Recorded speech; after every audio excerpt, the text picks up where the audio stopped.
most areas of Luzon, kung saan po ngayong hapon may mga nararanasan na po tayong mga malalakas na pag-ulan at bugso din ng mga malalakas na hangin for most areas of Luzon, lalong-lalo na po dito sa may silangan ng Southern Luzon. And sa mga susunod po na oras ay mas magiging malalakas pa yung mga pag-ulan and yung mga hangin po na mararanasan natin sa malaking bahagi ng Luzon habang mas papalapit nga po itong si Bagyong Uwan dito sa area or sa silangan ng Central Luzon. Kaya naman po manatiling alerto po para sa ating mga kababayan. Mostly sana po nakapaghanda tayo and doble ingat pa rin sa magiging impact po nito ni Bagyong Uwan dito sa ating kalupaan.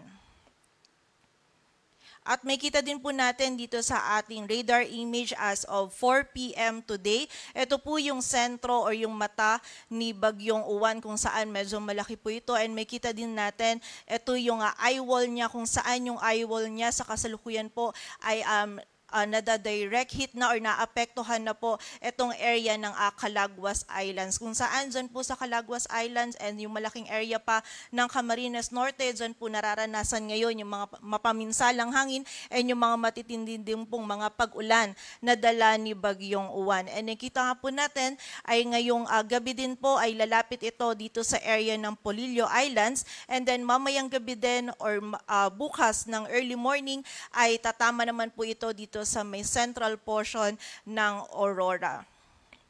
So again, kahit po yung sentro nito ay nasa karagatan pa, malaki po yung sakop nito ni Bagyong Uwan. May kita natin dito sa ating radar image kung saan yung rain bands po nito patuloy pa rin nakaapekto sa buong bahagi ng Luzon at Visayas.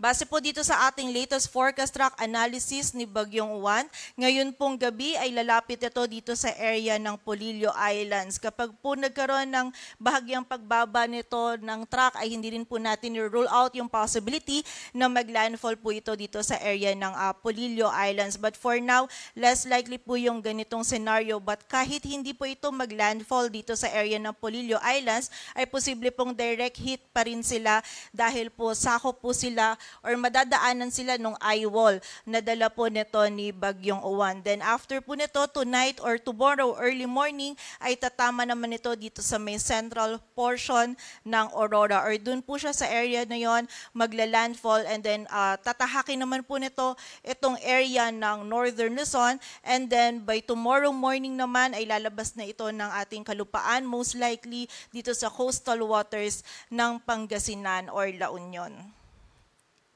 And may kita po natin dito po dadaan yung center track ni Bagyong Uwan. Ito po ay ang entry point niya is dito sa may central portion ng Aurora. And then dadaan po yung center track niya either dito sa may southern portion ng Nueva Vizcaya or sa northern portion ng Nueva Ecija. Then mahahagip niya din po yung southern portion ng Quirino. Yung area po ng Benguet, maging dito din sa may area or yung northern part ng Pangasinan. Yung bahagi din po ng La Union at yung southern portion ng Ilocos Sur. Maging dito din po sa northern portions ng Zambales at Tarlac. So ito po yung center track ni Bagyong Uwan kung saan dito po sa mga areas nito most likely mararanasan po yung mga pinakamatitinding hangin and pinakamalalakas po ng mga pag-ulan na dala ni Bagyong Uwan dito po sa atin. But bukod po dito no sa mga areas kung saan malapit po yung center track po nito, again importante pa din po na i-consider natin yung buong lawak ng bagyo. Ngayon po ay umaabot ng 900 kilometers yung kanyang radius. Ito po yung simula sa center niya outward. So malawak pa rin po no, yung sakop ni Bagyong Uwan. So dito po sa red shaded area natin,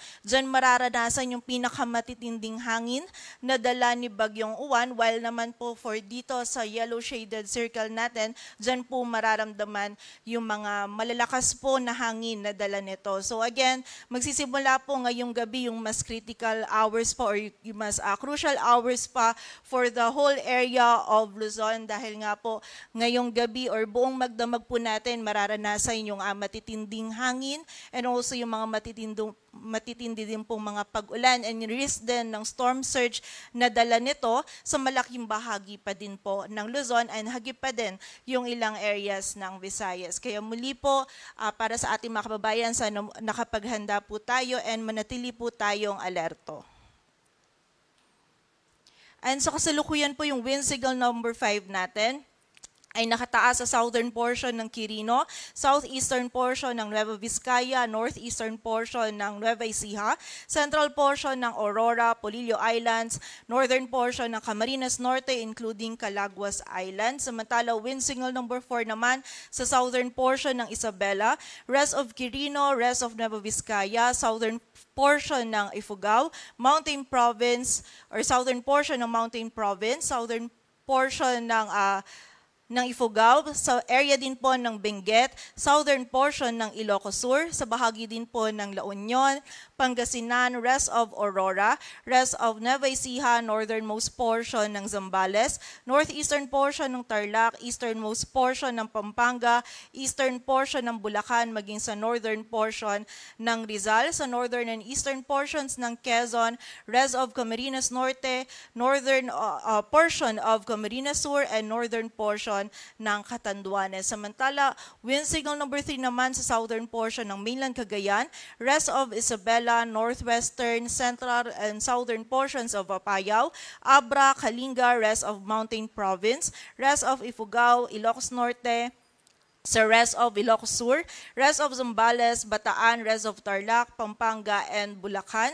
Dito sa Metro Manila, maging sa Cavite, Batangas, rest of Rizal, Laguna, rest of Quezon, Marinduque, rest of Camarines Sur and Catanduanes, Albay, Sorsogon, Ticao, and Burias Islands, maging sa northwestern portion ng Northern Samar. Samantala, wind signal number 2 naman po sa Babuyan Islands, rest of mainland Cagayan, rest of Apayao, Occidental Mindoro, Oriental Mindoro, Romblon, rest of Masbate, and Northern Samar, sa northern portion ng Samar, maging sa northern portion ng Eastern Samar. And wind signal number 1 naman po sa Batanes, northern portion ng Palawan, kasama na po dyan yung Calamian, Cuyo at Cagayancillo Islands. Dito po sa may rest of Samar, rest of Eastern Samar, sa Biliran, Leyte, Southern Leyte, Cebu, Bohol, Siquijor, maging sa Negros Oriental, Negros Occidental, Guimaras, Iloilo, Capiz, Aklan at Antique. So mapapansin pa rin po natin, malawak pa rin yung areas natin na merong wind signal dahil malawak pa rin nga po yung sakop nito ni Bagyong Uwan. And may kita din po natin dito po malapit sa center track nito, yung mga signal po natin na wind signal number 3, 4, and 5, kung saan dyan po yung mga areas na makakaranas ng mga malalakas hanggang sa pinakamatitinding hangin. And also yung mga matitindi din pong mga pag-ulan na dala ni Bagyong Uwan. Kaya po muli, pag-iingat po para sa ating mga kababayan habang nananalasa po itong si Bagyong Uwan, mas safe po na manatili lamang po tayo sa loob ng ating tahanan or ng mga evacuation centers para po sa ating kaligtasan. And bukod po dito sa mga malalakas na hangin, expect po natin meron din pong mga bugso ng mga hangin dito po sa area ng Palawan, sa nalalabing bahagi po ng Visayas at Mindanao na wala po tayong wind signals. Para naman po sa mga malalakas na pag-ulan ngayon hanggang bukas ng hapon, patuloy pa rin po yung mga malalakas na mga pag-ulan po na ating mararanasan. Mostly mamaya pong gabi hanggang hanggang bukas ng madaling araw, doon po natin pinakamararamdaman yung mga pag-ulan for most areas of Luzon. More than 200 millimeters of rainfall po yung ating posibleng maranasan dito sa may Kalinga, Mountain Province, Ifugao, La Union, Benguet, dito sa bahagi din ng Isabela, Quirino, Nueva Vizcaya, Aurora, Nueva Ecija, sa area din ng Bulacan, Rizal, Bulacan, Laguna, Quezon, Camarines Norte, Camarines Sur, Albay, Catanduanes at dito din po sa area ng Zambales. Samantala, 100 to 200 naman for the rest of Cagayan Valley, Ilocos Region, rest of Central Luzon and Calabarzon, maging dito din po sa Occidental Mindoro, Masbate at sa area din po ng Sorsogon. Samantala, 50 to 100 naman for Oriental Mindoro, Romblon, Aklan, Capiz, Samar Provinces, Biliran at Leyte, kung saan magiging mataas po yung banta ng mga pagbaha at pagguho ng lupa or malawakan po yung mga pagbaha na ina-expect po natin dulot nga nitong mataas po na volume ng mga pag-ulan na dala ni Bagyong Uwan. And Reminder lang din po sa ating mga kababayan, lalong-lalo na dito sa area ng Northern Luzon or kung yung areas din po natin ay bulubundukin kung saan prone po sila sa mga flash floods at sa mga landslides. Kaya naman po pag-iingat para sa ating mga kababayan. And expect po natin, bukas po, meron pa rin tayong mga malalakas po na pag-ulan na mararanasan. Though medyo mababawasan na po dito sa may silangan ng ating bansa, posible pa rin yung more than 200 millimeters of rainfall sa area ng Benguet. Kung saan ito nga po ay bulubundukin na area, kaya na-expect po natin na mas marami po or mas magiging maulan po dyan sa areas na yan. By this time po, si Bagyong Uwan ay nandito na sa may kanluran po ng ating ng mainland Luzon. So na-expect po natin yung 100 to 200 millimeters of rainfall, posible pa rin dito sa Ilocos Sur, La Union, Pangasinan,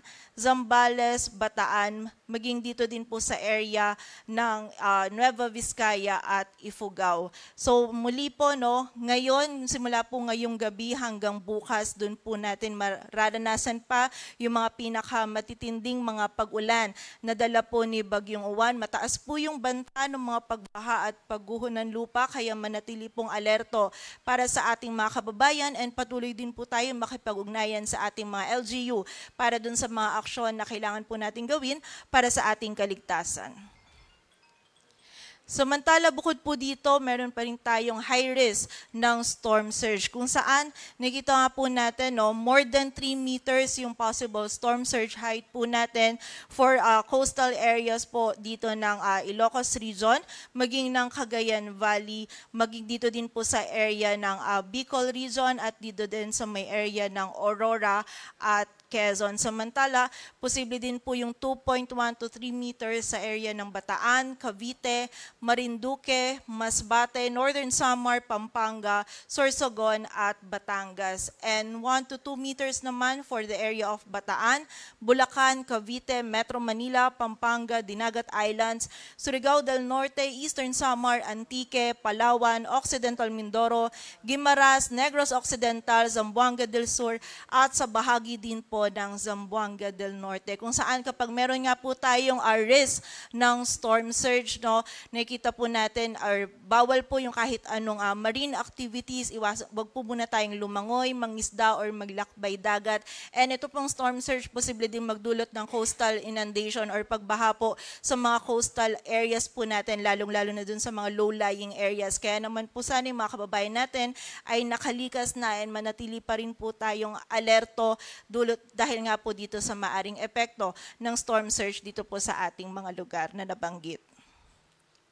Sa kasalukuyan, meron din tayo nakataas pa na gale warning sa mga dagat baybayin po yan ng Cagayan Valley, ng Central Luzon, ng Ilocos Region, ng Bicol Region, maging dito din po sa mga dagat baybayin ng Calabarzon, dito sa dagat baybayin ng Occidental, kasama na po dyan ang Lubang Islands, sa Marinduque, dito din sa area ng Romblon, maging sa Northern Samar, Eastern Samar, Samar, maging dito din po sa area ng Biliran, Leyte, Southern Leyte, sa northern portion ng Cebu, kasama na po dyan yung Bantayan at Camotes Islands, maging dito din po sa area ng Dinagat Islands, Surigao del Sur at Davao Oriental, maging dito din sa bahagi ng Surigao del Norte. Patuloy po tayo magantabay sa updates na ipapalabas po ng Pag-asa. Sa mas kumpletong impormasyon, bisitahin po yung website natin, pag-asa.dost.gov.ph. Para naman po dun sa mga heavy rainfall warnings na ini-issue ng ating mga regional offices, bisitahin po yung ating website, panahon.gov.ph. At yan po muna ang latest dito sa Weather Forecasting Center ng Pag-asa. Grace Castañeda, magandang hapon po.